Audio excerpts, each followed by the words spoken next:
Today we're going to wander with St. Paul Miki and companions. Died in 1597.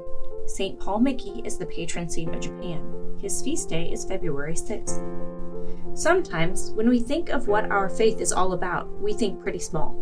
We think that our faith isn't about much more than our family prayers, our own parish, or our own town. We forget that God's love is for every bit of creation, and that all over the world, boys and girls of different colors and cultures share something really important with us: our faith in Jesus. As we've seen in our other saints' stories, it took many years and almost unbelievable sacrifice for the good news of Jesus to reach every corner of the world. It was slow because people couldn't travel as quickly as we can now. Up until the 1800s, when trains and engines were invented, travelers made their trips in many ways. Some had to walk, some rode on horses or donkeys, and some were pulled in carriages. Others crossed the sea in boats that were powered by sails or by human beings who were chained below deck and forced to row with enormous long oars. So getting that good news to every corner of the earth took a long time. For example, Japan didn't hear the good news until the 1500s when St. Francis Xavier arrived on the shores of that great island nation. At first, the people and even the rulers of Japan were interested in Christianity.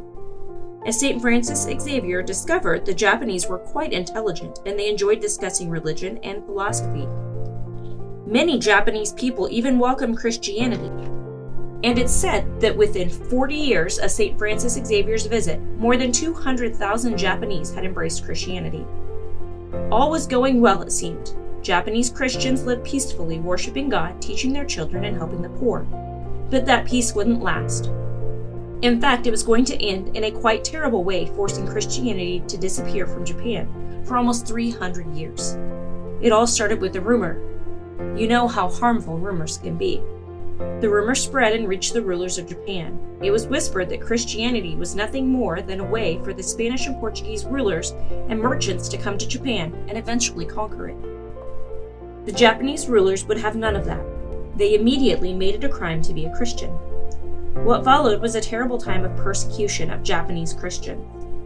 For almost 40 years, the Japanese rulers chased, arrested, tortured, and killed followers of Jesus' law of love.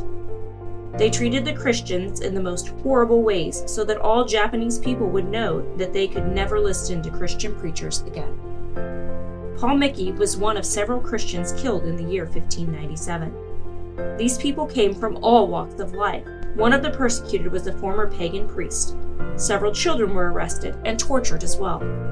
Paul Miki was the son of a noble and respected Japanese family. He was well educated in his faith, and he worked hard as a teacher of the faith. When Paul Miki was arrested, he was 33 years old. His captors cut off part of his ear, just as they had with the other prisoners. The captors then chained the prisoners together and marched them through villages, letting people see what would happen if they chose to follow Jesus. When the prisoners reached the place of execution, they were allowed to go to confession one last time. The iron collars were clamped around their necks and chains were placed around their legs and arms. The prisoners were hung on crosses by these chains. One soldier stood by each crucified prisoner, holding a raised sword. At the call of the leader, each soldier would thrust his sword into the body of the prisoner in front of him. But before that moment, Paul Miki had a chance to speak. Hanging from the cross with iron chains around his neck, arms, and legs, his face bloody and his body beaten and weak, Paul Miki used his last moments on earth to help others. He told those gathered there that following Jesus didn't make him a bad Japanese person. And like Jesus, Paul Miki forgave those who made him suffer and who were about to kill him. Ask Christ to help you become happy, he said. I obey Christ. After Christ's example, I forgive my persecutors. I do not hate them. I ask God to have pity on all, and I hope my blood will fall on my fellow men as a fruitful rain. The blood of Paul Miki and of the hundreds of Japanese Christians who were martyred did bear fruit. In the 1860s, the rulers of Japan once again opened their shores to foreigners, even foreign missionaries. Those missionaries found a very surprising thing: Catholics. Japanese Catholics had worshipped in secret for 300 years. They had not had good teachers, and some of their beliefs had strayed a bit, but after all those years, the faith and courage of Paul Miki and his companions hadn't been forgotten. In one more corner of the world, the light of the good news had continued to flicker through the darkness, despite all the efforts to put it out for good. That must be a very strong light, don't you think? St. Paul Miki's faith put him into conflict with his government. Can you think of ways in which faith in Jesus might lead a person living in your time to disagree with certain aspects of life in his or her country?